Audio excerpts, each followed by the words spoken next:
Hello everyone, welcome to my YouTube channel let's study साथ साथ। तो जैसा कि आपको पता है, कल से ही मैंने इस चैनल पर DSSB PGT English special quiz की सीरीज़ शुरू की है। इसका एक पार्ट मैं पहले ही करा चुकी हूँ। आज ये हमारा सेकंड पार्ट है। इसमें भी हम कुछ क्वेश्चंस को कवर करेंगे। ठीक है, तो शुरू करते हैं हम आगे के क्वेश्चंस को। देखिए, लास्ट हमने यहाँ पे फिनिश किया था अपनी वीडियो को। अब यहाँ से शुरू करते हैं। देखिए, first question is who wrote inside the हवेली। ये वर्क किसके द्वारा लिखा गया है? Inside the Haveli. Options are Kiran Desai, Anita Desai, Rama Mehta या फिर Markandaya. What is the correct answer?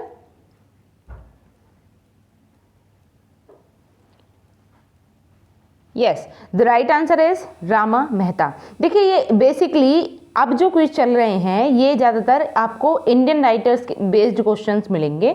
इसके बाद हम बाकी क्वेश्चंस को शुरू करेंगे। देखिए, ये है मिनारी, the inner door and the sisters are the novels of. ये नॉवेल्स किसके द्वारा लिखे गए हैं? Options are Kiran Desai, Anita Desai, Rama Mehta, Nargis Dalal. What is the correct answer? देखिए, वर्क्स को ध्यान से समझना है। मिनारे, the inner door and the sisters. Yes, these works are written by Nargis Dalal. Option number D is the correct answer. Moving to the next question. और जिस किसी ने भी वो प्रीवियस वीडियो नहीं देखी है तो उसे भी देख लीजिए, क्योंकि ये सारे क्वेश्चंस ही आपके लिए इंपॉर्टेंट हैं। देखिए, midnight children, Grimus, shame, the satanic verses the moors last sigh and Shalimar the clown are the novels of. ये नॉवेल्स किसके हैं? अगर इनमें से आपको एक भी पता है तो आप आसानी से कर लोगे। और देखिए, ये वाला वर्क तो आपको डेफिनेटली पता होगा, ये बहुत ही फेमस वर्क है, midnight children. Options are Amitav Ghosh, Narayan, Salman Rushdie, Khushwant Singh. Who is the writer of these work?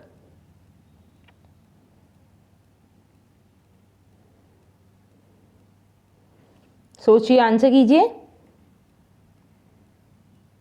Yes, the right answer is Salman Rushdie.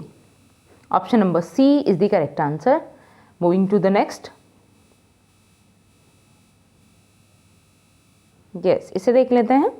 The November Man, sorry, the Now Here Man, Now Where Man, two versions, the nectar in a sieve, some inner fury, the Bombay Tiger, a handful of rice are some novels of. ये novels किसके द्वारा लिखे गए हैं? The nowhere man, two virgins, the nectar in a sieve and some inner fury, the Bombay tiger, a handful of rice. क्या होगा correct answer? सोचिए, answer कीजिए। ऑप्शंस आर किरण देसाई, अनीता देसाई, कमला मार्कंडे या Narayan.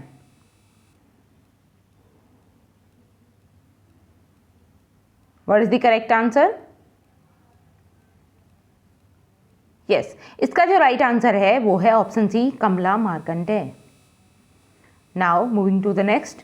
Heat and dust is a novel of. ये novel किसका है? Heat and dust. Options are Kiran Desai, Anita Desai, Markandaya या फिर Ruth Prawer जयवाला।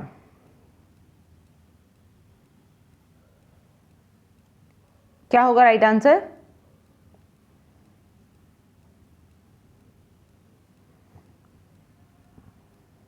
Yes, the right answer is option D. Moving to the next. Who wrote ladies coupe. Options are Kiran Desai, Anita Desai, Anita Nair, Markande.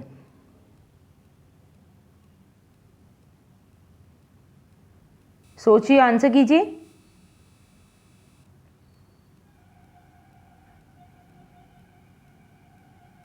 क्या होगा इसका right answer?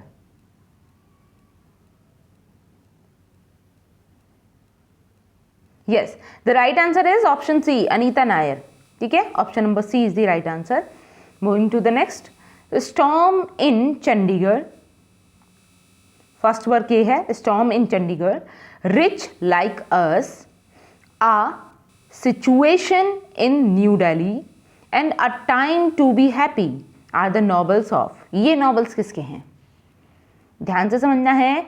देखिए, novel का नेम क्या है? Storm in Chandigarh, rich like us, a situation in new Delhi and a time to be happy.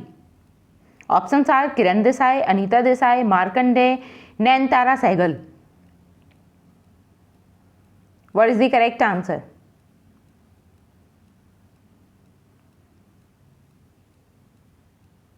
देखिए, अब तक तो आप भी ये चीज़ समझ चुके होंगे कि इसमें जो डिफरेंटली नेम आ रहे हैं वो डिफरेंट राइटर वाले ही हैं।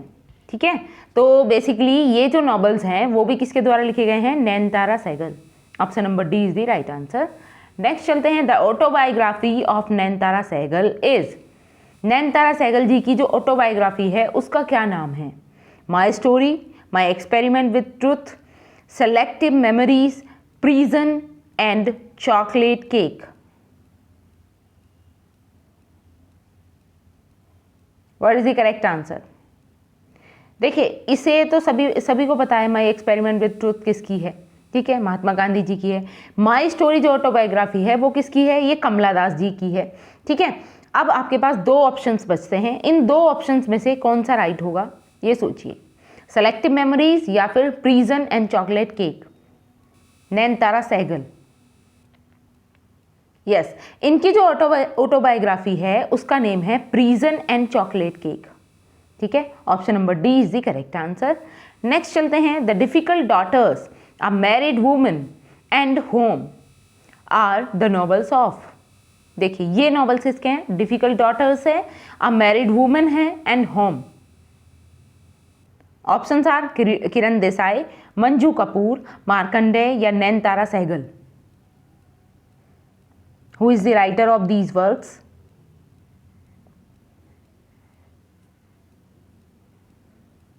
सोचिए, आंसर कीजिए।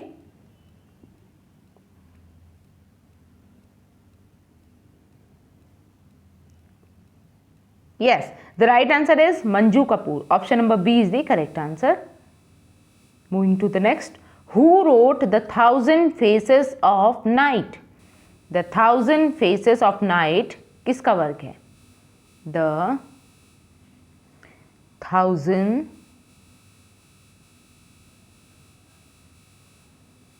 Faces of Night, बताइए ये किसका वर्क है? ऑप्शंस हैं मार्कंडेय, अनीता देसाई, गीता हरिहरन या फिर Manju Kapur. What is the correct answer?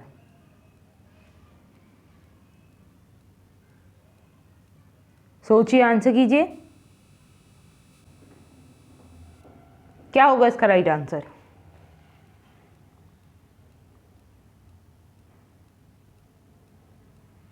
Yes, the thousand faces of night, this work is written by Githa Hariharan.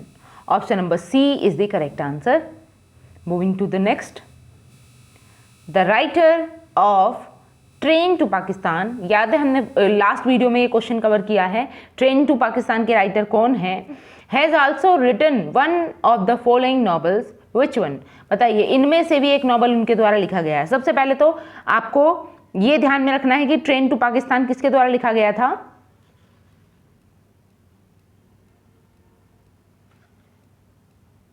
सोचिए, आंसर कीजिए। यस, खुशवंत सिंह जी के द्वारा। ठीक है, खुशवंत सिंह। अब खुशवंत सिंह ने एक वर्क और लिखा है जो इनमें से है, तो कौन सा है वो देखना है। ऑप्शन है the company of women, the god of small things, the Bombay tiger, the white tiger.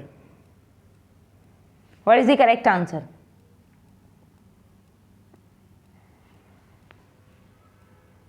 Yes, इसका जो राइट आंसर है वो है the company of women. Option number A is the correct answer. Moving to the next, who wrote the tiger's daughter and Jasmine? ये work किसने लिखा है, the tiger's daughter and Jasmine? Option are Bharati Mukherjee, Anita Desai, Kiran Desai, none of these. सोचिए, answer कीजिए, क्या हो सकता है इसका right answer?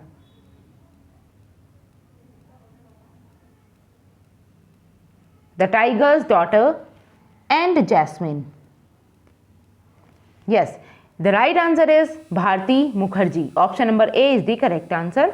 Moving to the next, the writer of interpreter of melodies has also written the namesake. Find out the name. कौन सा writer है जिसने एक तो वर्क लिखा है इंटरप्रेटर ऑफ मेलोडीज और आल्सो एक वर्क और लिखा है उन्होंने जिसका नाम है नेमसेक? तो वो राइटर कौन है? बेसिकली इन दोनों वर्क्स के राइटर पूछे गए हैं। ऑप्शन है अनीता देसाई, किरण देसाई, झुंपा लहरी, मार्कंडे। तो क्या होगा इसका correct answer?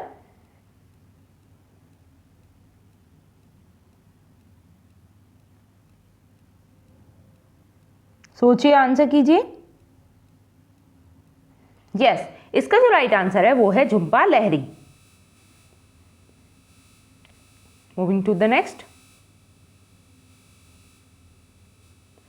Who wrote Lajja? ये वर्क किसने लिखा है, लज्जा?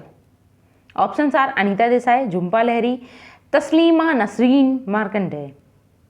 तो आप इजीली गैस कर पा रहे होंगे क्या होगा इसका right answer.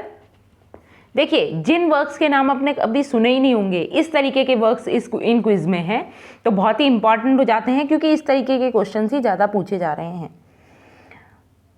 Yes, the right answer is option C, Taslima Nasreen.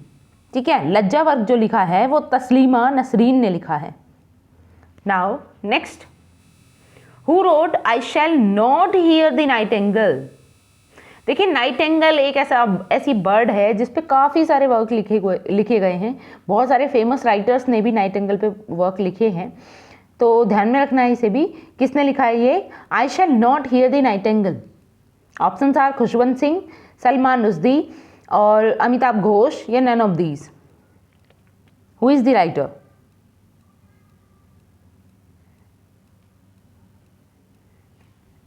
Yes, the writer is Khushwant Singh. Option number A is the correct answer, Khushwant Singh.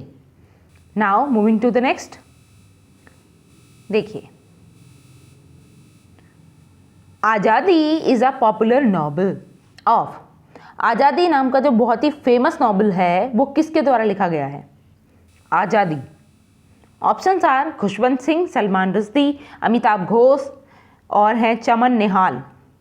तो what is the correct answer?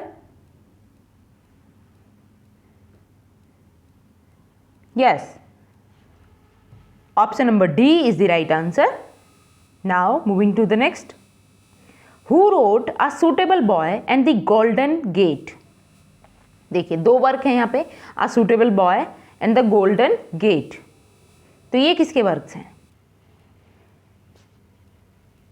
Options are Khushwant Singh, Salman Rushdie, Amitabh Ghosh, Vikram Seth.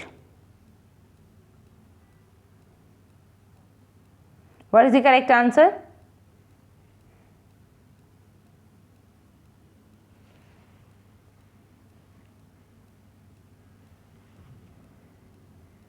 सोचिए, answer कीजिए।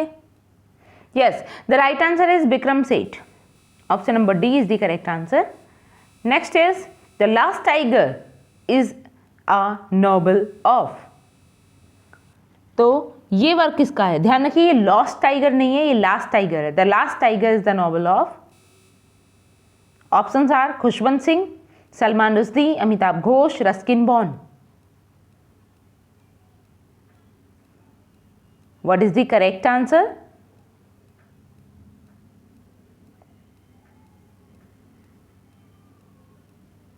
Yes, right answer is Ruskin Bond. Next, the city and the river. देखिए, first work का name क्या है? The city and the river, the strange case of Billy Biswas, the foreigner and the apprentice and the last labyrinth are the novels. बताइए ये novels किसके हैं?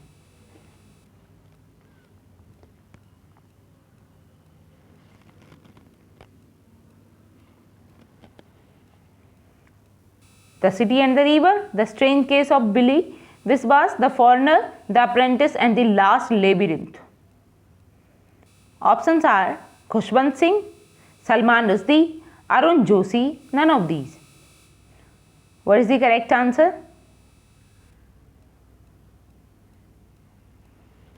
सोचिए, answer कीजिए। Yes, the right answer is Arun Joshi. Option number C is the correct answer. Next चलते हैं, the shadow lines, the circle of reason. The shadow lines, the circle of reason, the countdown, the sea of poppies, the Calcutta chromosome, in an antique land, and the flood of fire are the some popular novels of. ये novels किसके हैं? The shadow lines, the circle of reason, the countdown, the sea of poppies, the Calcutta chromosomes, in an antique land, and the flood of fire. Options are Khushwant Singh, Salman Rushdie, Amitabh Ghosh, none of these. What is the correct answer? तो option D को तो cut ही कर देते हैं, 3 options में से आपको अब बताना है। Yes, the right answer is Amitabh Ghosh. Option number C is the correct answer. Next is, who wrote the Great Indian Novel? ये वर्क किसने लिखा है? The great Indian novel. Options are Khushwant Singh, Salman Rushdie, Amitabh Ghosh, Shashi Tharoor.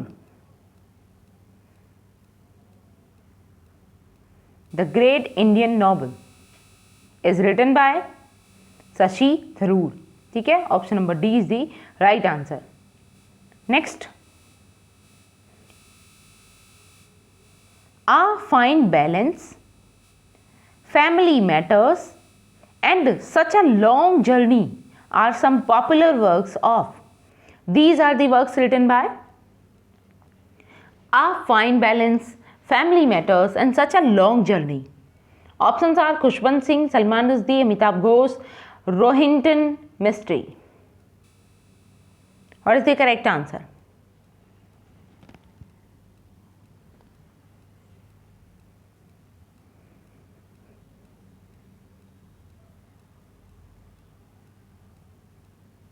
सोचिए, आंसर कीजिए। Yes, the right answer is Rohinton Mistry. Option number D is the correct answer. Next चलते हैं, Julian Barnes is a British author who got the Booker prize for the sense of an ending. He also writes crime fiction under the pseudonym. What pseudonym does he use for writing crime fiction? Detective novels basically. देखिए इन्होंने क्या कहा है, Julian Barnes is a British author. ये क्या थे? British author थे who got the Booker prize. उन्हें बुकर प्राइज मिला for the sense of an ending. इस वर्क के लिए उन्हें एक बुकर प्राइज मिला था, the sense of an ending. He also writes crime fiction. और ये जो जूलियन बार्नीज की बात हो रही है, ये क्राइम फिक्शन भी लिखा करते थे अंडर द सूडोनिम, अपने एक सूडोनिम, मतलब जो निक नेम टाइप होते हैं उसके आधार पे, उनके नाम पे ये जो फिक्शन है, क्राइम फिक्शन है, उन्हें लिखा करते थे। तो इनका कौन सा वो सूडोनिम था, ये पूछा गया है, जिसका यूज़ ये किसके लिए करते थे? For writing crime fictions. Basically detective novels को लिखने के लिए उस नेम का यूज़ करते थे। नेम क्या, ऑप्शंस क्या हैं? मोपेसेंट और हिलेरी और Dan Kavanagh. What is the correct answer? Option D को कट कर देते हैं, नन ऑफ दीज नहीं होगा। इन तीनों में से आपको बताना है क्या होगा।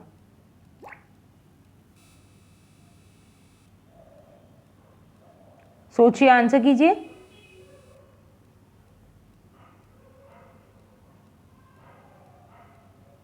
What is the correct answer?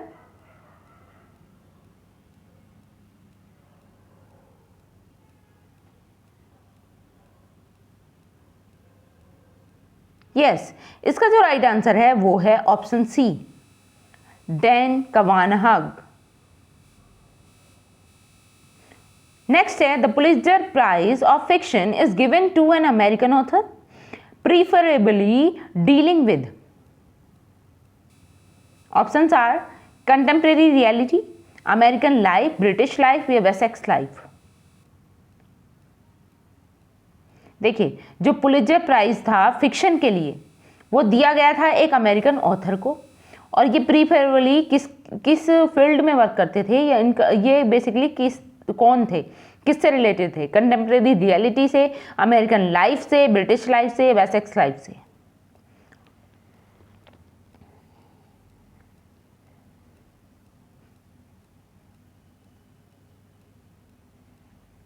क्या होगा इसका राइट आंसर? यस, इसका जो करेक्ट आंसर है वो है ऑप्शन बी, अमेरिकन लाइफ से. ठीक है, next. It is an experience of sudden and striking realization. In Christianity, it refers to a realization that Christ is the Son of God. It reveals the manifestation of God's presence. Western churches celebrate the visit of Magi as revelation of the incarnation of the infant Christ and celebrate it on January 6. It is. बताइए. It is an experience of sudden and striking realisation. ठीक है, in Christianity it refers to a realisation that Christ is the son of God. ठीक है, मतलब Christianity में ये refer किया जाता है और ये रियलाइजेशन कराया जाता है कि क्राइस्ट क्या है, जीसस क्राइस्ट जो है वो गॉड के सन है. It reveals the manifestation of God's presence, और ये भगवान की उपस्थिति को रिप्रेजेंट करते हैं. The western church celebrate the visit of Magi as revelation of incarnation of the infant Christ and celebrate it on the January 6. It is. बताइए इसे क्या कहते हैं फिर? क्रिसमस कहते हैं, गुड फ्राइडे कहते हैं, एपिफैनी कहते हैं, या फिर none of these?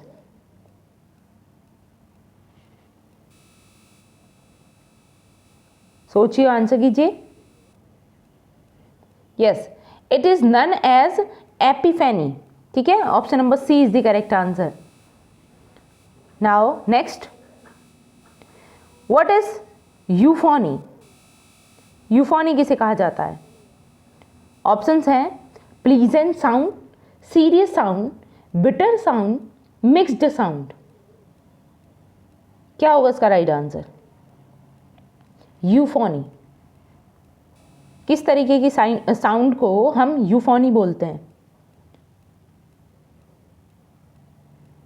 Yes, it is a pleasant sound. Okay, option number A is the right answer. What is baroque? Options are jail, style, culture, book. baroque मतलब क्या होता है?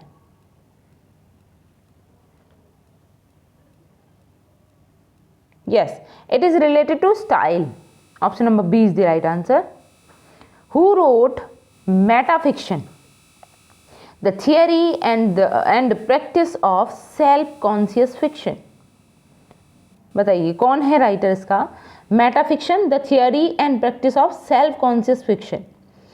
Rowland Barthes, Derrida, Patricia Waugh, या फिर स्पीवैक?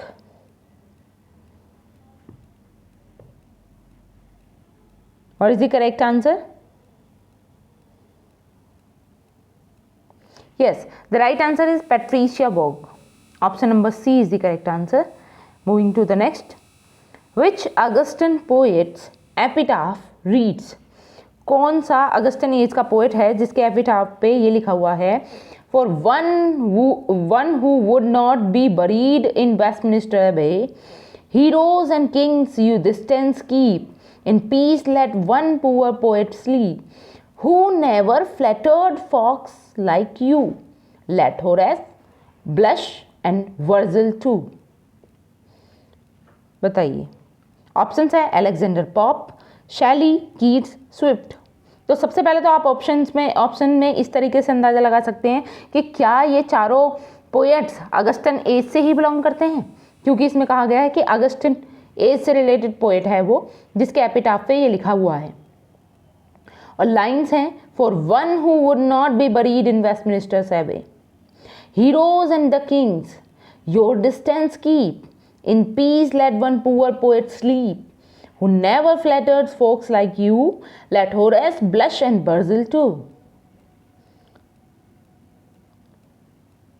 Yes, the right answer is Alexander Pope. Option number A is the correct answer. Alexander Pope के जो epitaph है उस पर ये लिखा हुआ है। नेक्स्ट चलते हैं, Which one is correct? अब देखिए यहाँ पे मैचिंग टाइप से दिया हुआ है और इनमें से बताना है कि कौन सा करेक्ट है। 3 ऑप्शंस यहाँ हैं और फर्स्ट लास्ट जो हमारा ऑप्शन है वो नेक्स्ट पेज पे है। पहले इन्हें देख लेते हैं। फर्स्ट है जॉन कीट्स और इसे मैच किया गया है कैमलिन पोएट से, ठीक है। नेक्स्ट है William Blake the mystic poet, और नेक्स्ट है Shelley poet of hope and regeneration, और नेक्स्ट दिया गया है वर्ड्सवर्थ ईगोटिस्टिकल सबलाइम। तो बताइए कौन सा यहाँ पे ऑप्शन जो है इन्हें पेयर अप करना है और उसके हिसाब से बताना है कि कौन सा सही है। ऑप्शन ए कहता है the first 2 options are correct, which means first 2 options क्या थे? फर्स्ट 2 ऑप्शंस कहते हैं जॉन कीट्स का जो ये है कैमलिन पोएट, ये सही है, और विलियम ब्लेक का मिस्टिक पोएट होना, ये दोनों सही। नेक्स्ट ऑप्शन बी कहता है the last 2 options are correct. Last 2 options का मतलब हुआ Shelley poet of hope and regeneration and Wordsworth egotistical sublime, ये दोनों ऑप्शन सही हैं, ठीक है। और नेक्स्ट ऑप्शन कहता है ऑल आर करेक्ट, मतलब जो चारों के चारों ऑप्शन स्टार्टिंग में हमने देखे सभी सही हैं। तो बताइए कौन सा ऑप्शन इसमें से आपको सही लगता है? सोचिए और आंसर कीजिए, क्या होगा इसका राइट आंसर? देखिए एक बार दोबारा से ऑप्शंस रीड आउट करते हैं। देखिए फर्स्ट जो दिया गया है ना, John Keats chameleon poet, this is correct, ये एकदम सही है। नेक्स्ट है William Blake mystic poet, it is also right. Next अगर हम बात करें Shelley poet of hope and regeneration, ये भी करेक्ट ही है। और नेक्स्ट अगर देखें वर्ड्सवर्थ को क्या कहा जाता है, ईगोटिस्टिकल सबलाइम से ऐड किया जाता है, कनेक्ट किया जाता है, तो ये भी करेक्ट है। इसका मतलब क्या हुआ, ऑल आर करेक्ट, मतलब सारे ही ऑप्शन जो दिए गए हैं इसमें सारे सही हैं। तो फिर आज के लिए हम इतना ही रखेंगे। आई होप मेरी ये वीडियो आपको अच्छी लगी होगी, और अगर वीडियो अच्छी लगी है तो प्लीज़ इसे लाइक करें, शेयर करें और मेरे चैनल को सब्सक्राइब कर लें जिस किसी ने भी नहीं कर रखा है, इसी तरीके की इंटरेस्टिंग वीडियो पाने के लिए। अगर आप कोई सजेशन देना चाहते हैं तो कमेंट बॉक्स में लिखकर मुझे ज़रूर बताएं, मैं कोशिश करूँगी कि मैं उसको भी फॉलो कर पाऊँ, ठीक है। तब तक के लिए thanks for watching, keep learning and keep supporting me, thank you.